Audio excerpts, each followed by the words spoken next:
A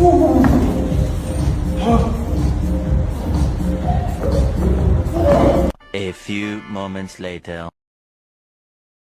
O ex-BBB Paulo Augusto, mais conhecido como PA, voltou a provocar Jonas nas redes sociais, e essa não é a primeira vez que isso acontece.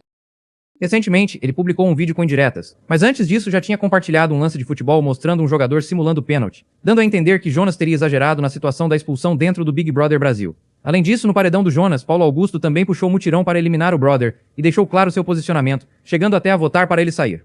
Essa rivalidade continua rendendo aqui fora e dividindo opiniões. Tem gente que acredita que Jonas simulou a situação, enquanto outros defendem que houve empurrão e que a expulsão foi justa. E você, acha que o Jonas simulou ou o Paulo Augusto realmente empurrou? Inscreva-se no canal para acompanhar tudo sobre o BBB.